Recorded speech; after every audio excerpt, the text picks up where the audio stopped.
Hyvää huomenta. Good morning and welcome to this SkillPlus in Action webinar. My name is Mikko Laakkonen. I work here in the Central Organization of Finnish Trade Unions, SAK. We are here in our offices and I will be your host this morning. SAK works alongside Google.org, Workers' Educational Association WEA, it's also known as Työväen Sivistysliitto in Finnish, and many trade union partners in our SkillPlus project here in Finland. This morning, we are very happy to give you an update on where we are in the project and what has been done so far. We will be hearing from an exciting group of people. So what exactly do we have for you this morning? First, we will hear a keynote address from the Finnish Minister of Employment Tuula Haatainen. She will give us her views on digital skills and how we can improve them in order to achieve our ambitious goals we have set here in Finland. Then we will hear from Antti Järvinen from Google Finland on why digital skills matter so much. After Antti, Katainen will be on stage. He is the SkillPlus project leader here in Finland. He will, among other things, demonstrate the learning platform we have used in our project. And I can tell you, the platform really is quite great. Lastly, we will invite a short group discussion our colleagues from Sweden and Denmark. They have also been collaborating with Google.org. We will hear from their experiences and do a little group reflection on what we have learned and what challenges wait for us in the future. This whole webinar will last about an hour and a half. And for your information, the webinar will also be recorded and is available for later use. Recording is done outside of this Teams platform, so that's why you don't see that little red recording dot on your screen, but nevertheless, it is being recorded. Thank you all for being here. I hope you will enjoy our morning together. And now, without further ado, I will welcome on stage Minister of Employment Tuula Haatainen. Please, Minister.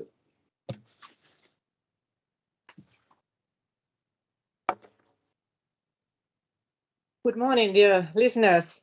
It is a great pleasure for me to speak you at this seminar today. I warmly thank you for the invitation. The theme of your seminar is extremely important and topical now that the world of work is undergoing unprecedented transformation.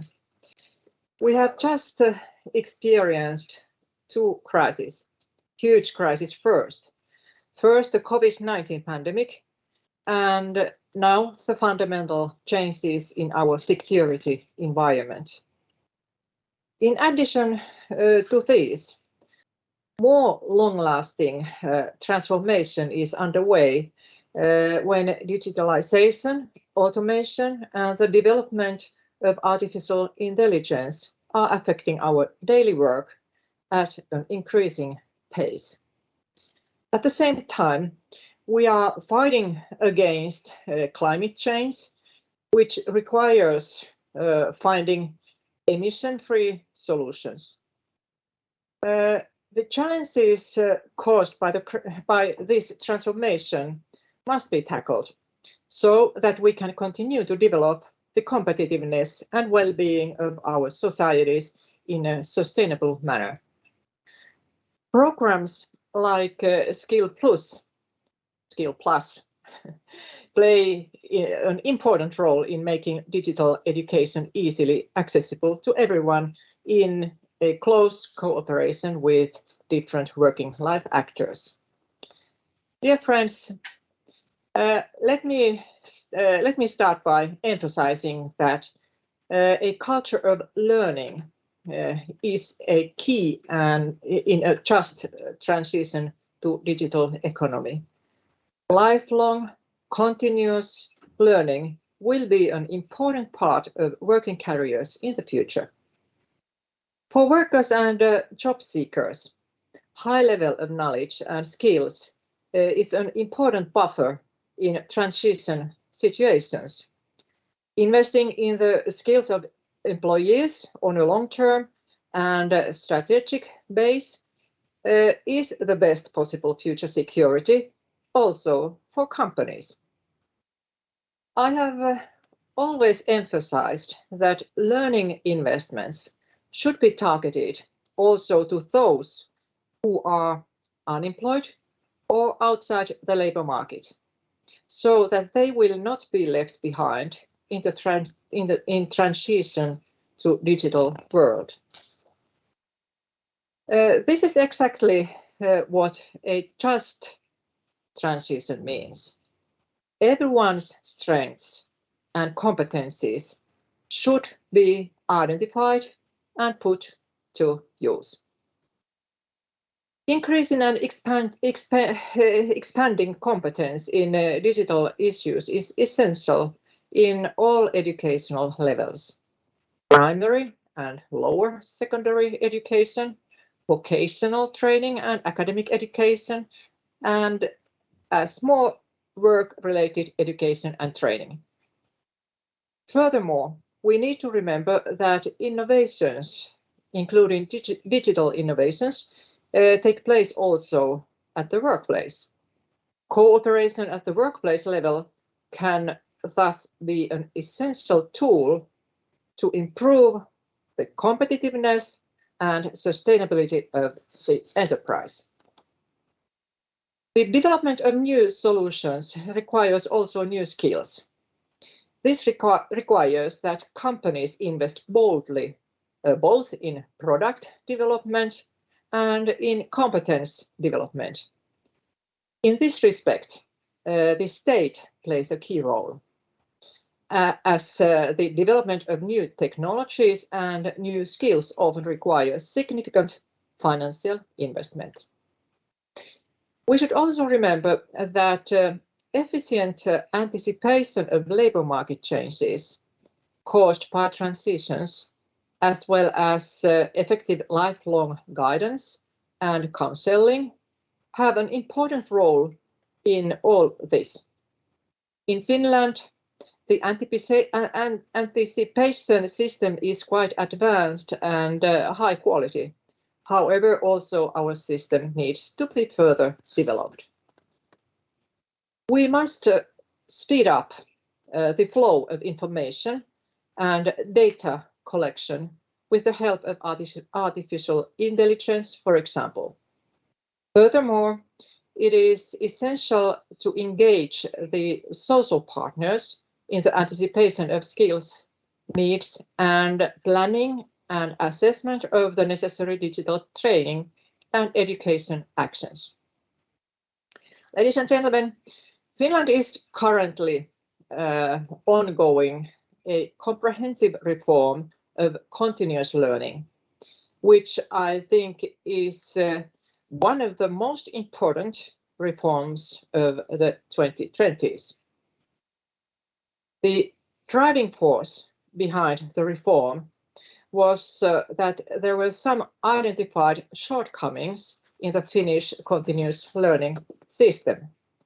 These were, for example, big differences in participation between those with lower and medium or high skill levels, the lack of short training courses relevant to working life, as well as lack of targeted study programs. Key measures of the Finnish reform of continuous learning include education and training that take into account different life situations, as well as the needs of the world of work. Strengthening the bond between working life and education and training is utmost important. In addition, the newly established Service Center for Continuous Learning and Employment brings together two key ministries, the Ministry of Economic Affairs and Employment, and also the Ministry of Education and Culture.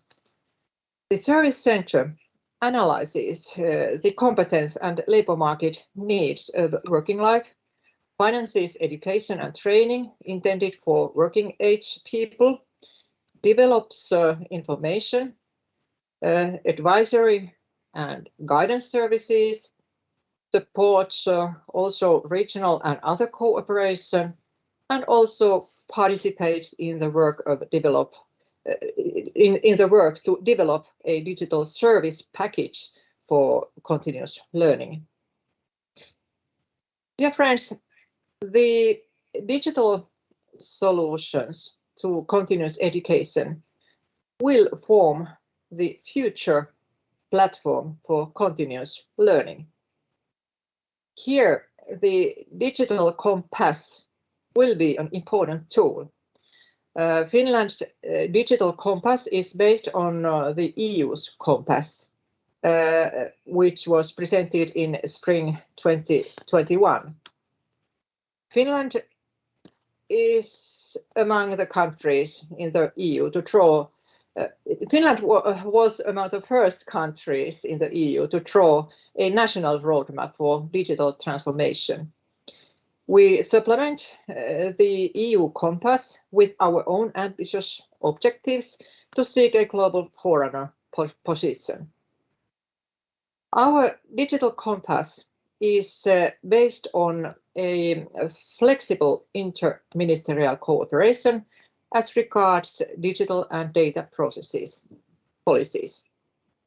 Our aim is to ensure that Finland is a digitally well-educated country where digital basic skills are offered to everyone, and where the digital education and the research create the expertise and competence needed in the working life and society.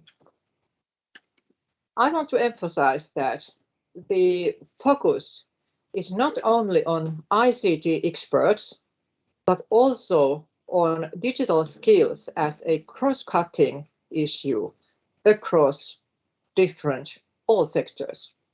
For example, digital green transition is an important theme throughout the compass. Finally, dear friends, I'd like also to mention one important point which is very close to my heart, the gender impact of digital transition.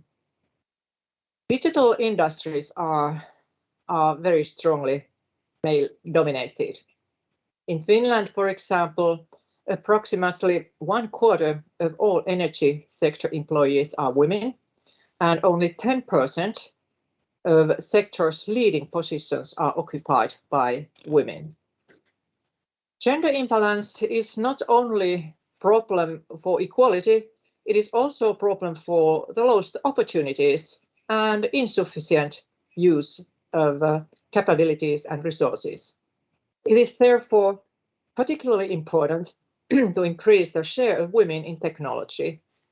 This can be promoted not only by means of education and training, but also ensuring that women have equal career opportunities.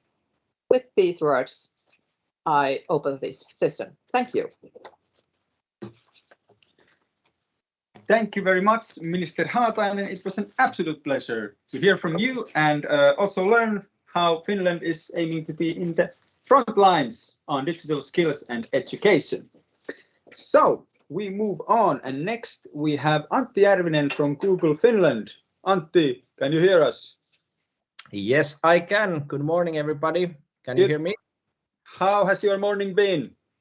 It's been great. Still celebrating the Finnish victory in the Hockey World Championship games last night. It was absolutely amazing. It was truly so. Congrats on Team Finland and the whole promotion. Exactly. So, but now, please, Antti, the stage is yours. Let us know how what is Google Finland's perspective on why digital skills matter so much. Please, stage is yours. Thank you so much, and thank you for having me. Good morning, everybody. So, a couple of things from Google side. Why do digital skills matter? So, I will tell you about our collaboration with SAK and Työväen Sivistysliitto and why we think that digital skills are today's civic skills. Before that, I want to highlight and address that Minister Haatainen raised a very good point in her speech about the digital transformation and how it's affecting and the whole society. So digitalization does not happen only in the information work. It's very important in all sectors of society and industries and roles that we have. At Google, we have taken our responsibility very seriously. We've trained over 20,000 individuals and businesses in Finland already in 2019-2020, so before the pandemic had started. And during the pandemic, we pledged to help a further 60,000 people to find work, grow their businesses, learn and utilize digital skills by the end of 2022. And I'm happy to tell you that we have met that target already now with partners such like SAK and Finnish entrepreneurs, Suomen Yrittäjät. And what we also have done recently is that we developed a 5-week digital marketing bootcamp for job seekers done in cooperation with municipalities and local economic centers and the Bureau of Employment and those local training partners who are helping us to doing the good cooperation in the future as well on that field to help people to find the new jobs with the help of digital skills. At Google, we always think that more training is needed, no matter what's the situation, but especially in this moment of time when we are heading towards the post-pandemic world and the world is opening up, there might be questions on, okay, how will it evolve when going forward? And we can see that it's a fast-pacing space at the moment, and through that shift, we see that the digital skills are ever more important when going forward from this point of time. We've already known for quite some years that digitalization is one of the key drivers and megatrends of our time. And I think it means for a country like Finland and for all the individuals, all the businesses, that there is a lot to win because it's a global marketplace and we can take the full advantage of digitalization in use of our own benefits. We've also witnessed that many people can find new technology frightening and they feel that they don't have enough knowledge to take it into the use and make most out of the benefits of the digital tools. So it's very contradictory in that sense. And like I also mentioned already, COVID pandemic accelerated this process. On an individual level, we also need to look this on the individual level, and we can see that the lockdowns and the overnight switch to remote working would not have been possible without a well-functioning basic digital infrastructure and the skills we have as Finns. However, many employees and businesses did not have that option for the remote work at all. So it was very demanding for people, though, despite what side of the table you were, whether you had this option to work remotely or not. Many people felt in that moment of time that they are lacking the skills needed to perform well in the new environment, and especially with the new technologies that were taken into use quite fast. On this shift, we wanted to know more, and last year we conducted a poll on digital skills in Finland, and cybersecurity and privacy was one of the areas covered there. And to give you a few data points, almost 1 in 5 respondents felt in that poll that their skills in this field were always inadequate, which is quite big number in my opinion, and almost 45% of people felt that sometimes their skills are not at the level that they are supposed to be and they are expecting them to be. The digital leap, it has taken place both in Finland and elsewhere in the world, and if we look at the skills and if our people feel that the skills are insufficient, one in 4 Finns says that they would like to have more expertise on digital matters. Even when it comes to the use of public services and banking services, which are the everyday use for many of us or almost all of us in Finland when working in the digital environment. And especially a lot of young people in Finland also feel that they have insufficient skills on this field. A third of young people and young adults feel that they need more digital skills, according to our poll that we concluded last year. To increase this digital skill setting, we collaborate with Finnish organizations like SAK, who are best aware of the everyday challenges when it comes to digital skills. And we see that digital skills has taken these great strides forward during the pandemic, but it's vital for the many. So a lot of people now feel that they need to learn new things, which is good news, as people are hungry for learning the new things. And therefore, it's very important that we can provide this education for the people on the digital skills so that they can succeed in their jobs, but also in their everyday lives to learn and educate. Our poll shows that since the start of the pandemic, full 25% of the Finns have felt that insufficiency in their digital skills. And like I already mentioned, I think personally that it's a bit surprisingly that this number is even higher amongst the young people. So just over a third of the young people and young adults aged between 15 and 34 feel that they would have needed more digital skills, especially during the pandemic. And my prediction is that that will continue to be the case if we are not able to provide the proper trainings for them. One way to increase skills is, of course, and reduce this digital gap is learning on the role. So have the training in the workplace. We at Google used to say that learning on the role is most important thing that you have, and that needs to happen through the trainings and courses provided by the employers and the associated organizations. So that's where we see that the demand for more skills and educational background did not have the big impact on the differences. Those with basic vocational qualification and higher university degree were in most need of additional digital skills, according to our polls. Few topics on top of our minds on the digitalization and on the statistics in Finland. Finland has potential to be the most successful digital country in the world. In most statistics that we see around, Finland hits the top, no matter what is the barometer or the index, and I think that's great news for us all. But there are still a couple of things where we have room for improvement. In this barometer, the Finnish companies are slightly waning in the international comparison at the moment. And when we are zooming closer, we can see that all the results are not top-notch when it comes to the competitiveness of the Finnish companies in this global marketplace. I think we are doing good, but we could be doing great. And that's one of the key messages. And that's why we need to continue investing on providing the digital skills and the trainings. Digital economy is a great possibility for Finland and chance to create the growth that we need for this economy, especially in these challenging and difficult and uncertain times.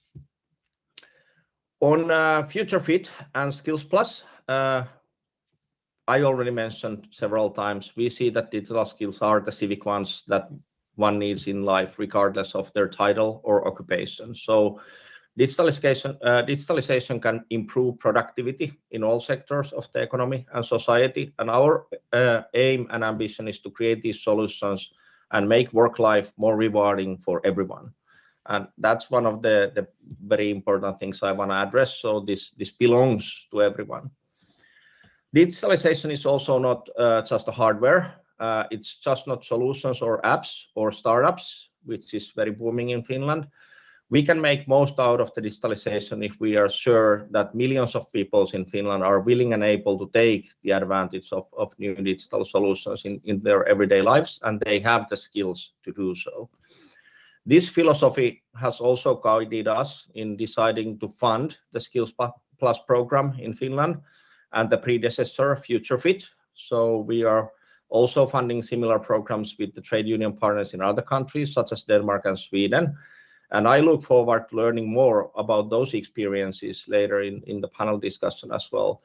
In this SkillPlus program, thousands of workers will get better digital skills. And this is still one of our efforts for building more digital Finland. Since 2015, we have helped, like mentioned, more than 80,000 individuals, businesses, and organizations to digitize and learn digital skills and grow. And we are very proud to have these partnerships in place. I'm also very happy to hear that government has seen many possibilities that digitalization has to offer. This is our shared ambition, and we are always happy to share our experiences in the field, both on European and global level. Digital skills are also one of the key areas the European Commission is seeking to improve. The digital gap between the countries is wide, and Finland has an important role to play in the process. So it is crucial that us Finns show the possibilities of a more digital future and improve the frontrunner position that we have. From our experience, we feel that there are 5 key lessons to share as well, and all continue the journey to economic growth and recovery in 2022 and beyond. And the first one is that digital transition will continue at pace in 2022 and 2023, despite the uncertainties that we are seeing. The future will be about businesses having the right skills and using the full range of digital tools to take advantage of the opportunities that the technology and the digital marketplace presents. Research has found that small businesses in Europe with a sophisticated use of digital tools were able to build a digital safety net during the pandemic, resulting in 80% of better sales and 60% of better revenue. This is no news for anyone, but we need to remind ourselves that this is the case when such a things has happened, and it will continue to be one of the remarking elements of the businesses when going forward. The second one is that obtaining new skills will support the transition and will expand the digital opportunity to more. So research by us and McKinsey from 2020 show that more than 90 million people in EMEA, so in the Europe and Middle East and African region, may need to learn digital skills for the future jobs, and that some people will need to change their careers entirely. This is the topic that we've been discussing in Finland already over many years. So what is the future of work? How does it look like, and what kind of skills are needed there? The past 2 years have only accelerated those changes further, and our work has provided us with numerous examples of businesses and individuals making the most out of this opportunity. The third one on the learnings is that for lasting impact, we must ensure that this opportunity is open to all. So I said already earlier that this belongs to everybody. And again, repeating myself, but the pandemic has reinforced growing inequalities both between economies and within them. And we know certain groups are more impacted than the other ones, and those without a college degree or ethnic minorities, for example, or women. So to address this, we need to find new ways of thinking and acting. And we know that digital skills and tools are, with the right support, also in a place to unlock everyone's potential in this field to create diversity, equality, and inclusion. The fourth one is that current challenges call for greater collaboration between organizations, communities, and governments. So this is something we've been discussing in Finland for a long, and I think this collaboration does exist, but we can always improve on that field. So all the partnerships have been the cornerstone of our work in supporting communities and governments. And in Finland, we have collaborated with the city of Helsinki before the pandemic. We are happy to collaborate with SAK. We are happy to collaborate with Finnish entrepreneurs and so on. In 2022, expanding the digital opportunity and driving digitalization should see this work continue. And this will require continued collaboration on policy efforts as well, such as those led by the European Commission that I mentioned, as well as careful consideration of the regulations that will support a digital-led recovery. And then the fifth one is that the green economy, sustainability is a big topic at the moment. It will be the bedrock of the present and the future. So again, referring to pandemic, that has demonstrated our collective ability to tackle major challenges. As we look to recover from the pandemic, the same focus must be given to fighting the climate crisis. So We are working on this field. Entrepreneurs are already working with governments and organizations to develop the technologies capable of addressing this challenge. And through the Google for Startups Accelerator, we have Sustainable Development Goals, Project 2030, and anchoring over 2 billion of green infrastructure investments in Europe by 2025. We are backing those who are striving to find these solutions, and we also want to help businesses and individuals to make the right choices, working with the Solar Power Europe's and SolarWorks programs to raise awareness of the diverse range of careers available in solar, as well as promoting sustainable choices through the products that we provide from our end. When looking forward, I think we all agree we need the new growth to be able to create new jobs and the economic possibilities for people and companies. And this is also the reason why Google has been very happy for cooperation between SAK and Työväen Sivistysliitto in this SkillPlus program. So we have heard the requests from other countries and companies as well to expand the training. And it is clear that this is something that is very much needed and wanted. So thank you very much from our end to all the partners on this. And I want to also take the last opportunity to thank the people who have taken their time and used it for the SkillPlus training.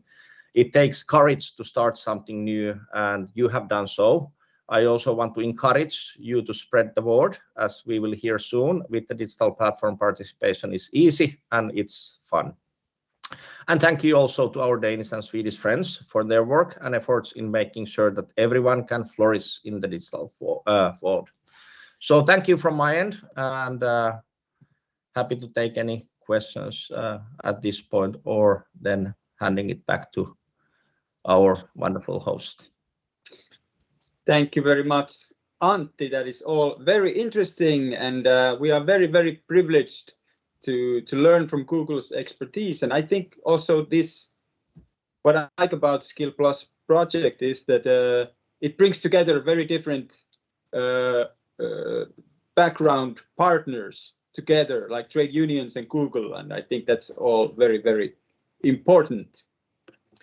But Antti, I thank you very much for your input, and then next I turn to Kim Katainen, who is here with me.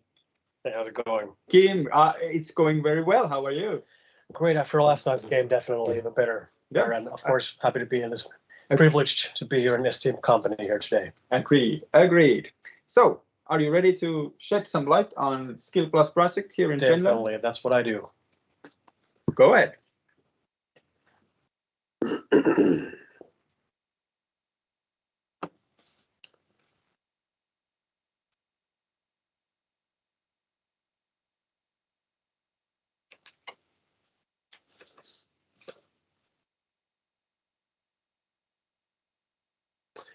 Yes. So, SkillPlus, what do we do? Well, we teach digital skills to workers, and as you can see, the focus has been in the coronavirus crisis and transformation of work, which of course, as we have heard, is mainly driven by the development of technology, artificial intelligence, just to mention something briefly. Here's a collection of our impressive partners. On the top row, you can see the main architects, if you will. Google.org generously continuing to fund this important and interesting project.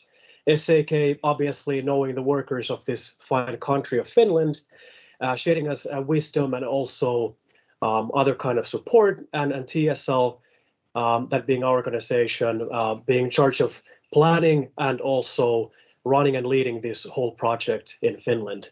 And then we have a collection of trade union partners from the manufacturing, service, transportation, construction industries, and Saranen Consulting Oy.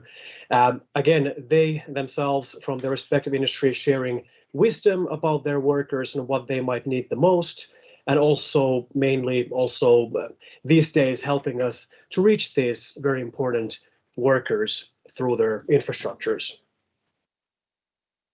I do want to go back in time a little bit, as mentioned by Mr. Järvinen a moment ago, to Future Fit, just to put a bit more context around SkillPlus. So SkillPlus program has been running from 2021 and 2022. And Future Fit was the project before in 2 years prior. And as you can see, the partners were pretty similar, but then a little bit we were talking about skills of the future, bringing them today, but the future actually came pretty quickly when COVID surprised all of us. And those future skills, being digital skills, everyone needed them, regardless of your actual role in a company. In Future Fit, we trained over 200 workers in over 20 groups, and in Future Fit, the focus was in this in-person training. We went to the workplace, we had laptops and headphones, what name you, and we trained these groups in person at the workplace during the workday. And we're also successful in identifying the absolutely most important digital skills for workers and what are the best ways to teach them so people remain motivated to complete the program. We learned many things, but especially for SkillPlus, we learned that workplaces have great potential in helping people to learn digital skills. People go there on a daily basis, people are also paid to be there, and they basically have structure, many life structures built around that workplace. And if the employer, if let's say the head shop stewards, that whole team feels that digital skills are important, the workplace is a very brilliant way to support this kind of learning. In Future Fit, the way we also did it was that our very valued trade union partners identified over 300 head shop stewards and companies that might be interested in learning digital skills. And we reached out to these head shop stewards and made them aware of this opportunity, and if they felt this is something their employees, their workers need, we then, together with the head shop steward and the employer, organized these in-person classes at the workplace, again during the workday. Very effective, but of course also takes time. It was traditional sales effort, calling, texting, emailing, you name it, but very effective because head shop stewards know the workers there at the company, they know the employer, they know the industry, and very impressive points of contact, I have to say. We also learned that digital skills can be learned by absolutely anyone as long as people simply join a class, for example, with us. So again, put more context or put Future Fit and SkillPlus in context. So Future Fit taught us what and how to teach these workers. And SkillPlus is now showing us how to scale this up online last year and until the end of this year, at least. Our goal is that we teach digital skills to workers who are affected by the coronavirus crisis and transformation of work. And this time we aim to train 1,000 workers or beyond, whereas Future Fit was about 300 or so. So the ambition level has definitely been ramped up. Here's a collection of skills people can learn. There's 10 in total. And the most common way for us to build a class is we have 3 to 4 different modules that take 2 to 3 hours. And each of these 10 modules take 2 to 3 hours. And just to name a few, there's cloud services, information security, artificial intelligence, and then more recently, social media, photo and videography. And just to mention also that the first 6 are actually from Future Fit. We were able to polish them, and now during SkillPlus, we have of course upgraded them based on feedback, but the first 6 are still the best sellers. So again, we were successful in identifying the most important digital skills already then. And the last 4 are new to SkillPlus, although we are building them as long as at the pace of first people needing them. But we have actually only received first requests for, let's say, social media or photography, and TikTok actually is very popular among workers these days, but the first 6 are actually still the ones that are the best sellers. So a worker wants to learn digital skills. How can they in practice then learn them? So we have 3 ways to offer training for them. We have the in-person classes, we have the remote classes, we have independent learning. In-person classes is something I mentioned that we already did in Future Fit. So we actually go to a workplace or some other space. We provide the laptops, people join there, they can see each other, discuss with each other in person. Obviously, this option has been or had been very limited due to COVID until now. Remote classes is the same thing, same content, but this time people join using a video conferencing tool like Microsoft Teams, for example, or Zoom or Google Meet.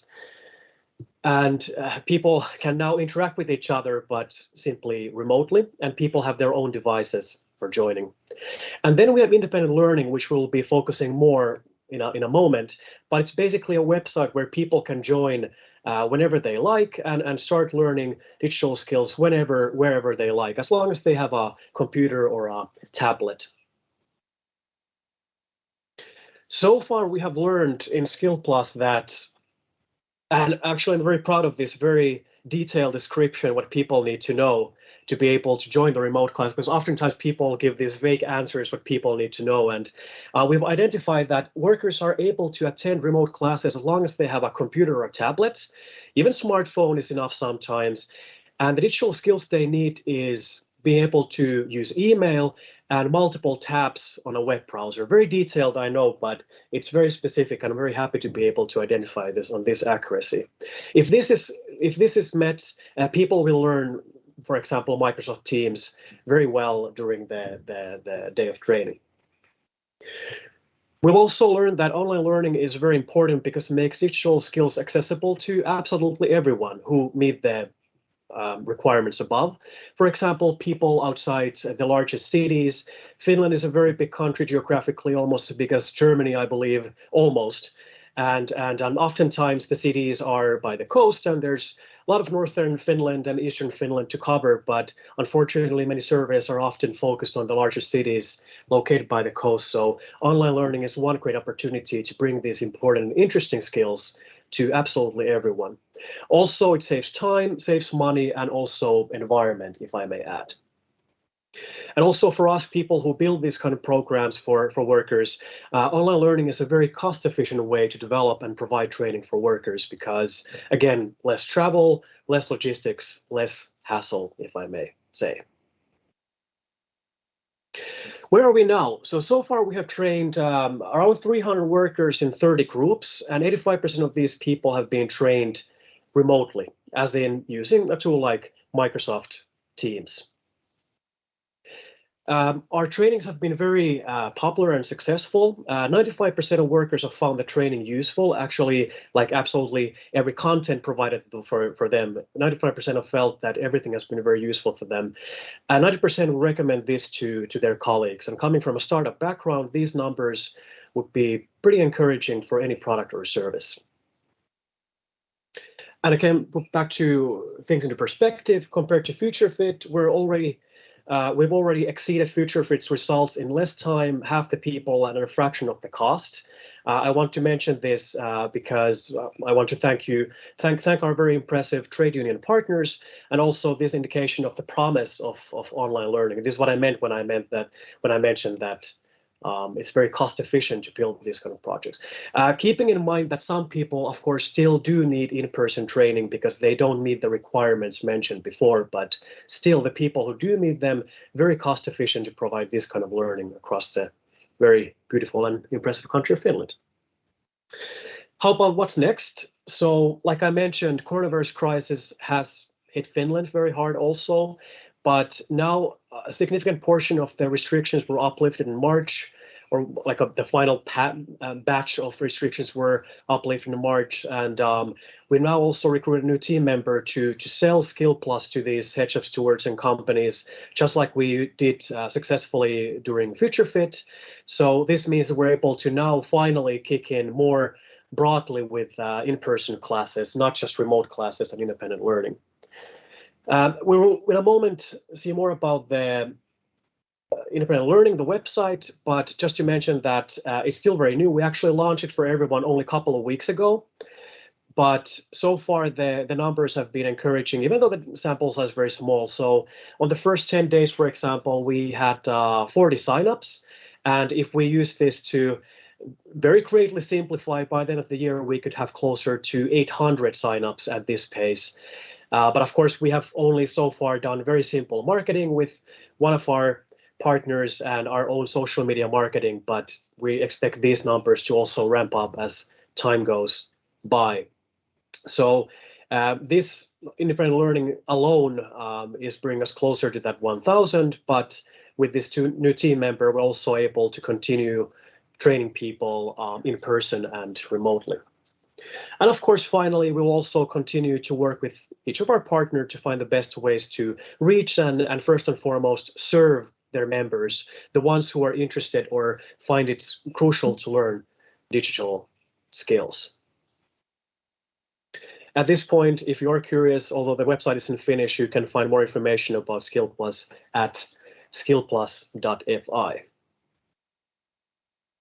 But next, I would like to show you how the independent learning option works.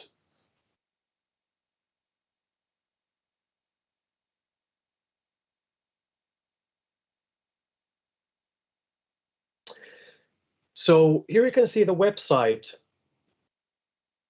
This is the website for independent learning, and excuse me, of course, it's going to be in Finnish, but I can translate for our international friends. So it is a website that introduced people, explaining that it is for workers and during the COVID crisis and transformation of work. And you can immediately be greeted by this guy here already by a 2-minute video explaining what this website is about. But if you're unable to listen, you can also see this very simple bullet point explaining who is this for. And just to summarize, if you take 3 courses here, you're going to be you've completed the SkillPlus program. It also mentions, and this is something I didn't mention before, is people that who have already participated in SkillPlus can also come here to refresh their skills that they have previously learned earlier with SkillPlus or expand, because if we have 10 modules or courses, not everyone will be able to complete everything during an in-person or remote class, but here they can, if they're interested, continue learning, let's say artificial intelligence or continuous learning. And here straight on the website, first on the front page, you can find our first courses. We have 3 right now, they being information security and privacy, intro to artificial intelligence, and continuous learning. These are the first 3 that we've been launching here. And obviously, we want to be agile and not build absolutely everything before we have the first feedback from people. But the next ones are going to be cloud services and digital communication. And again, we will continue building this, and with the help of the new team member, we're able to keep the existing balls rolling in a way and build this forward. And let's say we choose information security. Here again, you can see a video. The video explains why this is for you. And you can also see in detail what are the contents of this here course. And then if this is interesting for you, you can start the course here.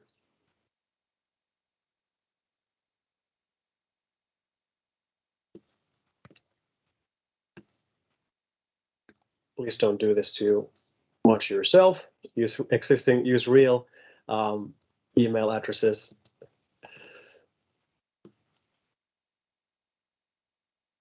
Here.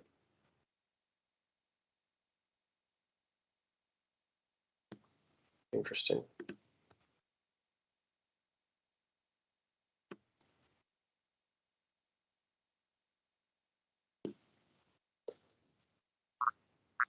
So now we're signed into the course platform, the independent learning platform. And again, you're going to be greeted by what this is about.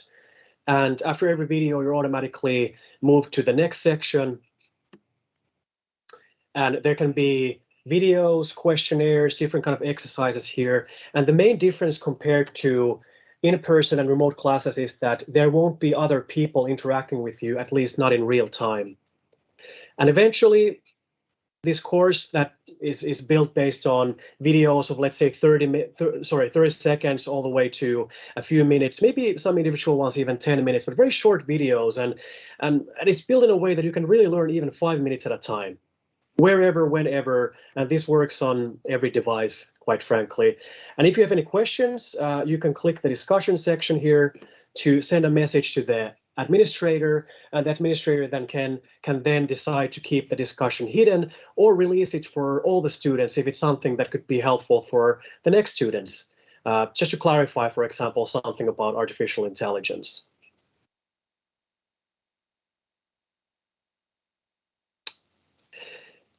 And when people,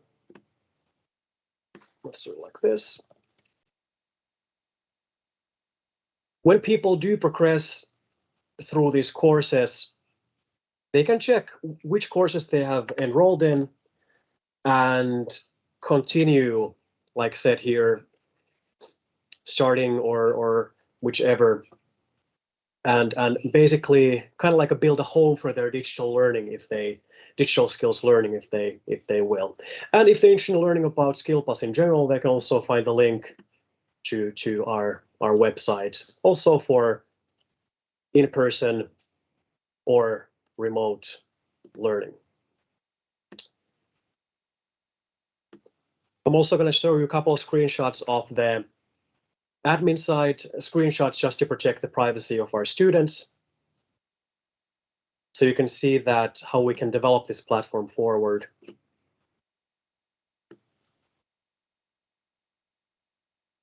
Based on data.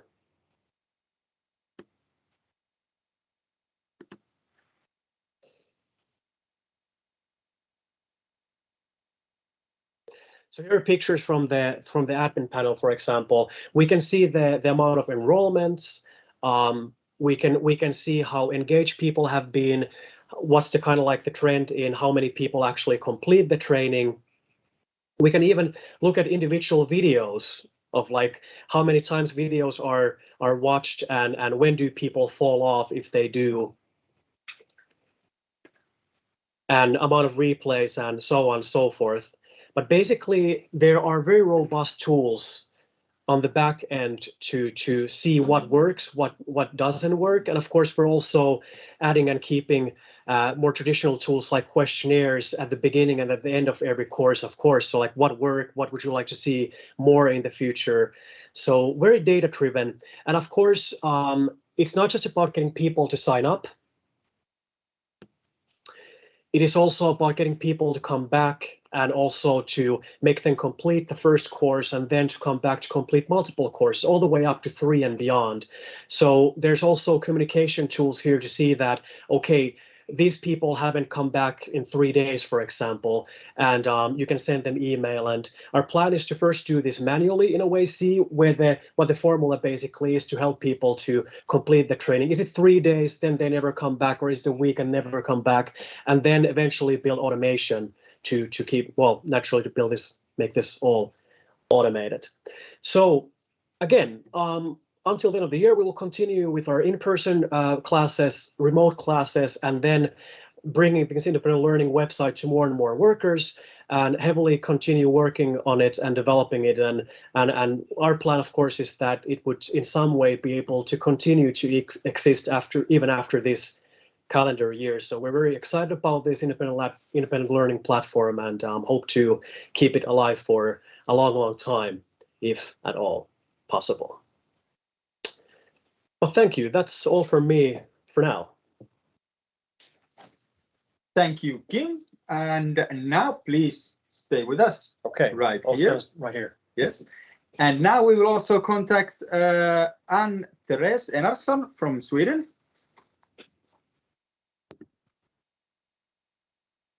Hi. Hur står det till? Bara bra, tack. Bra. And then we have also René Knudsen from Denmark. Unfortunately, I don't speak any Danish, but welcome nevertheless. Now we can't, unfortunately, hear you.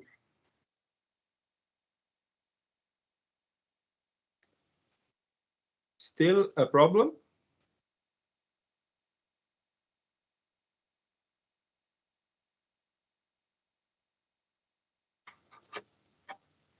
Hello. About now? Can you hear me? Now Okay.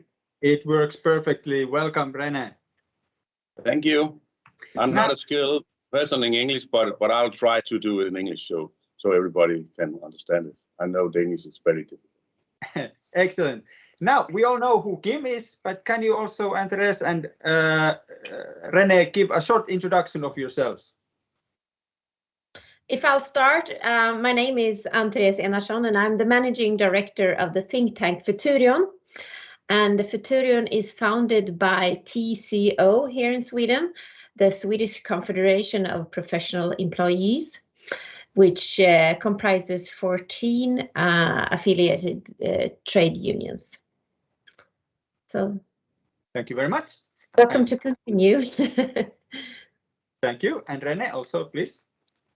Yes, I'm the chairman of the largest local clerical workers union in Denmark.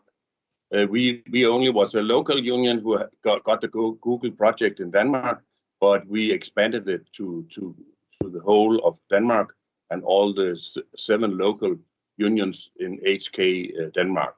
So at the end, everybody could participate because it got digital. So it was very easy to get everyone from Jutland to Copenhagen to participate in our program. Yes, that was my introduction. Yes, excellent. Thank you very much. Now, all the 3 of you have been working together with google.org in your own countries, and we will come to that in a moment. But before that, I would like to ask you, what do you think is the most important thing regarding digital skills in your own country? Why is it so important, especially for employees, to know digital skills? And shall we start with Therese, you? Well, as we heard earlier today, the labor market is going through a 4th industrial revolution right now, and the conditions are changing quite rapidly. So we need to grow with our jobs or be able to change jobs when we lose them, when they get maybe automated. And researchers have predicted that young people today will have like 17 different jobs in 5 different industries before they retire, they predict. So this is the quite interesting and challenging times that we are living in, and we are facing or living in the middle of a learning revolution, I would say. And so it's quite important that the employees get the right skills right now. And it's important overall, I would say, in every country to close the skills gap between the technological change and the people skills. So it does so the gap won't get too big, because when it gets too big, we can see, and history has taught us that it causes automation anxiety. And that's not good for anyone, not the companies or not the nations. So it's quite important, and we have to step up, and we have to think different, and we have to develop a new mindset about how and when and where we learn. Those are all, thank you, all very important things. Finding this mindset, it's not always so easy. No. Rene, can you tell us the Danish perspective? The Danish perspective is that we have to increase the level of knowledge, especially as a trade union, to secure our members are competent to embrace the technological possibilities and take part in the digital transformation in their work life. So our members as clerical workers are the backbones of corporations, so they have a key position in transformation. And I would like to say that we have a lot of people who have low skills in digital. They can, of course, do the normal computing skills, but all the new skills about apps and about websites and about every other aspect of the new ways to do it, and to do the animation things and do all kind of apps. We don't think that our members have that skill, and they will have to get it to keep their jobs, because we don't think that the amount of work in the old traditional clerical workers union will be there in the same amount as it has been before. Kim, do you have anything to add from Finland? Well, maybe just to simplify in a way, that digital skills are basically as foundational, as important as like reading and writing, basically. So you have to be able to read and write to be in charge of your own destiny, quite frankly. So that's the only detail I'd mention. Now, like I said, and like we all know, all three of you have been working with Google.org, and we already now heard from Kim what has been done here in Finland. Could you now please, Antti and Rene, also give us a view on how the collaboration has been in your own countries? Shall we this time start with Rene, please? Yes, I can tell you what we have done with our project with Google. The first course we made was a digital coordinator course that was 4 weeks digital training in digital marketing and Google certifications. So it primarily was job-seeking members of HK who was participating because it was in the daytime for 4 weeks. And we have held 2 courses with around 50 people who have completed the courses. And matchmaking between members and small businesses who were seeking more digital competence. I have to say that in Denmark we have a lot of small businesses. I have around 7,000 businesses in my union, and half of them, 3,500, only have 1 or 2 HK member in their business. So we have very small businesses in Denmark for the most time. So they don't have to be able to do very much to be the king of digital services in their company. But it's also very difficult to reach these employees in small businesses. It's often more difficult than finding the ones in big companies. Yes, but we have been very successful in finding our participants, and were able to get all in all we have over 1,800 who have been through it, and we think we have been able to find members also who is not in the big companies. We have of course big companies like Telia and other firms also, but mostly we have found people who were in small businesses, and there they have only to raise their skill levels, not significantly, but just a little bit, to be the best employee in that environment. Of course, they have to be able to read and write, but in the clerical unions, it's not the biggest problem. I know other unions, metal workers and the non-skilled workers union, where that problem is large, at a larger scale, and there they have to start at another level. But here we assume that everybody is able to do Excel and do Word when they come, so they do email. So we don't go for the lowest of the digital skills. Yeah, and I can see the other course we have made. It was digital with the future. It was a 3-hour online upscaling in 4 categories: media, tools, data, and code. And primarily the members were already in job and seeking digital skills to increase their employability. And there we held 30 webinars, and almost, as I said, 1,800 members has participated in those courses. So we are very happy to have used our 1.6 million in Danish crowns for all these here. Yeah, that was what we have mainly done with the money. Thank you, Rene. Now let's hear Kim's comment here, and after that, Antti, it's your turn.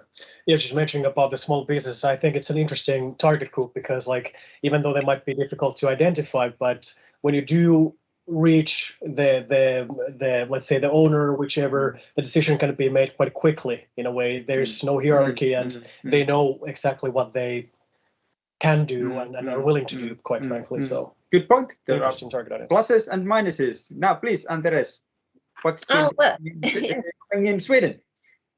Here in Sweden, we cooperated among a couple of trade unions, mostly members from unions, union members, sorry, from finance sector and the insurance sector and the different office workers from municipalities, works and work that is in very tough and rapid transformation right now. So we have educated together with the company Hyper Island. They are very good at this digital transformation and skills. So we cooperated with them also, and we have educated at least 1,000 members right now. I would say 500 a year. So what we've learned is that we've been focusing especially on encouraging and try to motivate them to learn more and acquiring more of a digital mindset and develop resilience. That's been focus at this education that we designed for the members. It's a 6-week-long education, I would say, mostly online due to the COVID situation. And we've learned a lot during this process, especially that learning doesn't have to be expensive, and it doesn't have to be time-consuming, and not time-bound.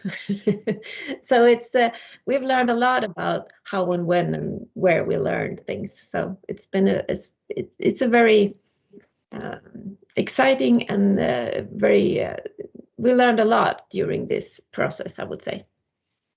I'm really glad that all of the three of you have had such positive experiences in your own projects. And now, Andres, you mentioned banking and finance, and I would maybe think that these are sectors that are going through a very large and rapid change. But then again, you could think that maybe the employees in these sectors would be open to learning new digital skills.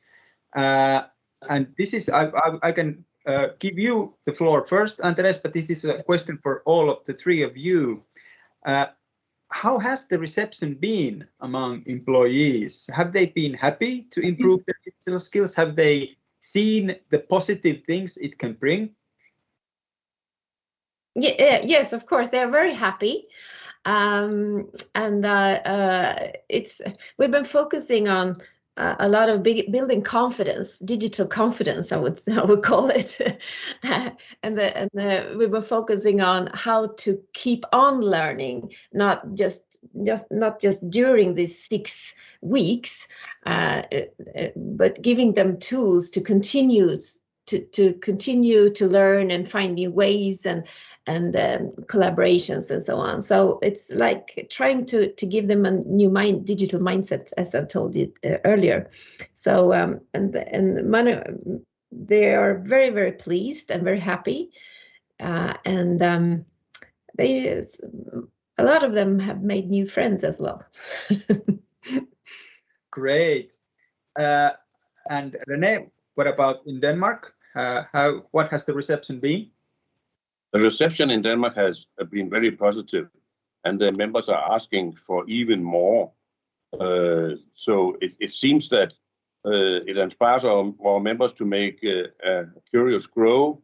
And the background, we now have started a monthly lab where members can come and try and do new technologies. For instance, apps. We call it Tech Tuesday. It will continue every Tuesday, and we have started a course, the first 3 courses, and around 80 people comes with their computers, and they do actual work, try to make an app and try to make a homepage and try to make a robot, a little administrative robot, and we will continue with that. Also, they have been so curious that we have in HK we have made a new development called the Education Week. Every the 20th week of every year we have 11 Education Week, because you have to sign up for courses in the fall just after that, and it has been a huge success, and a lot of those who have gone to those courses also go to that. It's 20 different ways to see how you can make your skills better in the normal education system, the system for employees who can work, and we also have some collective bargainings where we have a lot of money we can use for it, but also in Denmark we have made a contribution from the government. Everybody can get 10,000 Danish kroners to go to courses, and therefore they can do it almost without paying. And we get in 1 week 2,000 participants, as of 2,000, which is 1% of all HK's members who is participating in that 1 week in one of the 20 courses that we have there, that mostly comes from education facilities. For example, we have in Denmark now something that I can see you have made in Finland in your project, Smart Learning. It's about all our academies have turned themselves together and made one course for the whole country, which you can take those ESCT points, so you can take 5 points or 10 points, taking those at a smart learning level, and you don't have to go to courses, and therefore more people will be able to take it also. Even though Denmark not is very big, there's still a long way to Copenhagen from Jutland, so they have the possibility to take care of that. And I will say the last we have done is we also have a lot of money to education via our collective bargaining, and our national HK private, which it's called, would take over some of the courses we have made in this project. They will continue with them and find money for them. Otherwise, we will find money, so a lot of it can continue, we hope. Yeah, that was what I would say about it. Now, it has been my understanding that the project has also gone quite well in Finland, but do you have anything to add? Yeah, I shared the data already, but just to mention that, of course, we also collect this verbal feedback after each training, and I have to say that almost all feedback from this 300 people have been positive, and also it warms also people's hearts personally when people say things like that I've never been on a course like this, or like I've never been able to focus over 8 hours straight and time just flew. But maybe in our industries, which are maybe a bit more manual intensive, the biggest thing is simply that people are maybe a bit more shy to try something like this. And also we have to tackle things like even difficulties in learning and so on and so forth. But when people do join, then they are excited and the feedback has been very positive. But it's part of the journey for us also to learn the formula, how to cater to these kind of industries. No, I think one of the key elements of success in projects like these is that you have to understand and you have to know who are the people who are attending the courses, and you have to modify the courses in order to sort of suit them the best way. And I think that is definitely something that, especially when the people who are attending, you know, their skills levels might be very different, and all around it is a very sort of mixed group of people. And with this, I will come to our next question, and it is that have you come up with any particular challenges or problems in your project? And shall we start with Anteres? Well, one problem that we faced was that we designed this education 1 year, and the next spring it was kind of old. So we always have to like redesign it all the time. Yeah, I know you have to do that always, but during COVID situation, I mean, the pace was, it was huge. It was intense.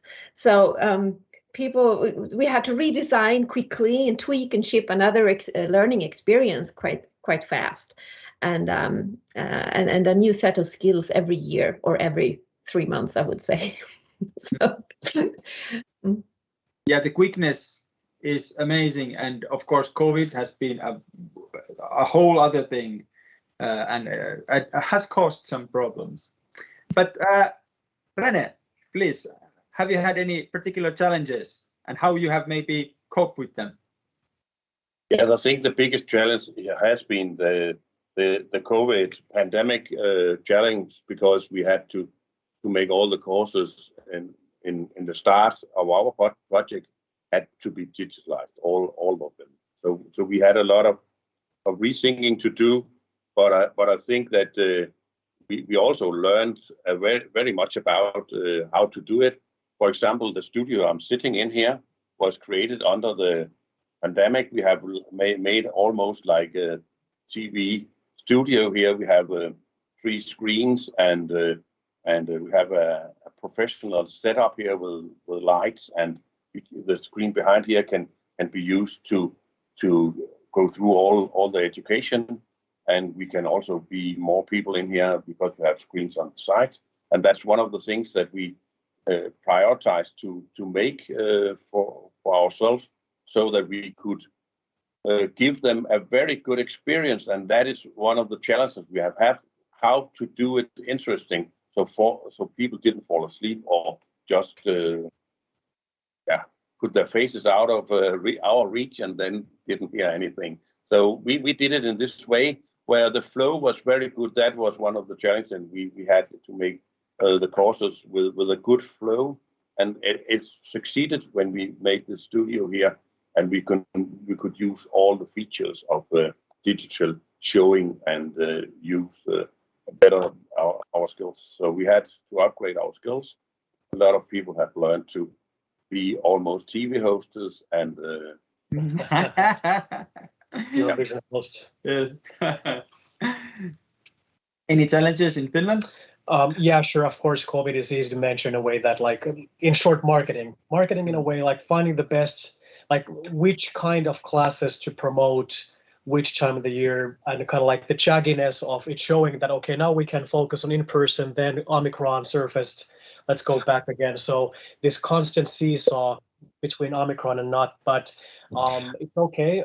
It has just encouraged us more to focus on the online, and it's like bit more work, basically, a little bit more frustration on the back end, but the results have been good, and now we just want to copy, duplicate it, and now we're also able to focus on the in-person more with the new team member also, now that the COVID situation allows it in a way. But we were planning to kind of like hit the ground running with the momentum from Future Fit in-person classes, but that wasn't possible for over a year almost after starting, before like until starting.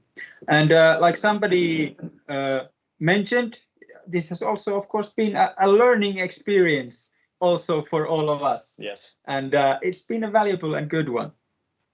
So let's move on. I have one more question for you, and it's a big one.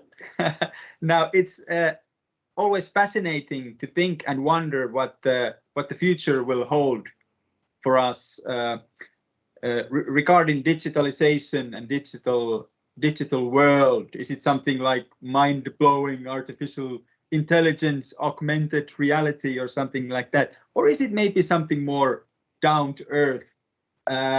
Now, can you give us your wildest prediction on how digitalization will change our lives and change our work life? And I will now give the floor to any volunteer who wants to start. Well, I can start. I can try. A short start will be that me personally, I'm looking a lot into the development of the metaverse as a complement to to our ordinary work. I'm not. So I believe that metaverse is very exciting to study as a phenomenon. I believe that we can learn a lot about the metaverse, about how it will affect the future work, how it will work, and how we will educate ourselves and how we will meet. And I'm very interested in the gaming industry as well, and I look and I am fascinated how it affects different, almost every aspect of our ordinary lives, actually, how we communicate and how we interact and so on. So if you keep an eye on the metaverse and the gaming industry as a total, I believe that you're not going to be that surprised about the development of future work. Mm-hmm. René, how about what's your view? Yeah, I can tell you about gaming. We have, as a union, has made a partnership with Astralis. Some of you may know it. Last year, under the pandemic, we made the biggest school tournament in ever made in Denmark. 70 teams were competing from our schools, both as skilled level and higher level schools, not universities, but it's our density is those two groups, and we made that, and it was so impressive that we could get people to come. That Astralis, which is one of the most winning teams in the world, I don't know if you know them, but it is. They are doing this shooting game, but it's not about that. It's about it has to give people very high skills, and they are very competitive in also, and we see that almost 50% of those who are taking those courses are landing in our union's density, and we have to be able to take those. So I think that is one of the things. But recently, someone said, if a task can be digitalized, it will, if it pays off. So we think that up to 50% of our clerical workers will have to do other things than they used to do, and we are working a lot about making them able to work in connection with people, and instead of as a customer relations or client relation time, instead of being just sitting and doing all the computing, then you have to work with better skills for that. So our courses also tries to give our members better skills in relations building, because that's the last thing that I think it would take a long time, even for good computers, to be able to have skills in this area. So we have to upgrade those, and I think that would be our biggest assets if our members are able to have skills in the relation, and that will not be taken away from our workers, but all digitalized things will be done in a way where we make some kind of applications, administrative robots or robotas, like we call them. We have very similar predictions also here in Finland. Now, Kim, do you have what's future in your head? Well, first I want to say it warms my heart to hear about these metaverses, because like personally I'm a fan of VR almost every day, using Oculus and so on to learn about it. So but yeah, of course my approach is maybe a little bit from a different angle, from like manufacturing industry, service industry, transportation, construction, and I do still want to underline that I would like to see a future where absolutely everyone have even the basic digital skills, because it affects the way for them to do their work, but also to simply exist in this forever more digital society as well. But if I have to say something more specific, artificial intelligence is something, of course, I follow a lot and feel it's going to be a big part of the future. It's already here, of course, but having discussed with impressive people, for example, in the construction industry, even helping supervisors, managers, foremen, for people, whichever, to allocate work more easier, making the workday more fluid in a way that you're able to use artificial intelligence to help you make better decisions, tapping into different data. For example, who's going to be working today, who needs help with what, how does the weather affect our workday at the construction site. These kind of innovations I see are going to change so that leaders and managers are able to make the workday more fluid for everyone, less frustration, more satisfaction, more ability to use your professional ability as a carpenter or a mason and so on and so forth.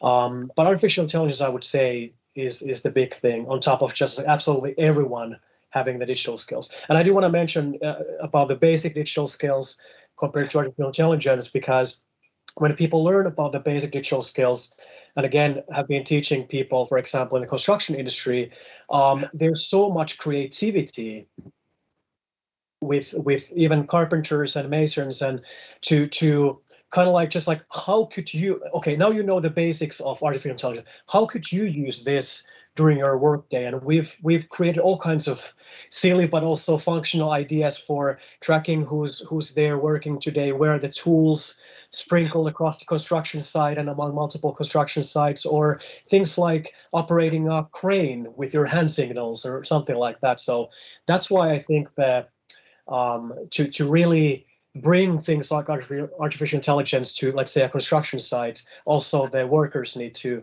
know the basics of digital skills to be able to comprehend what they're looking at there.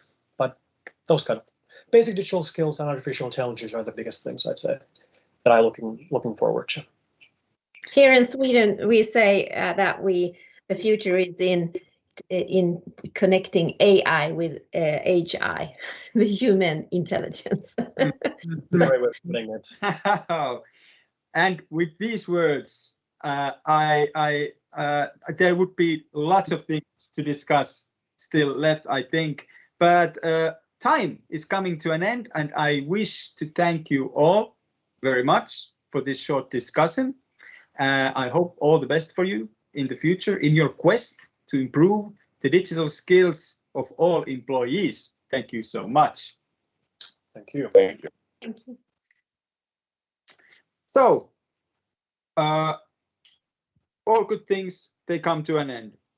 And so has come the time to close our webinar. This morning has been an interesting one. I hope you can all leave with something more in your hearts and minds. And remember that digital skills are basic skills in modern societies.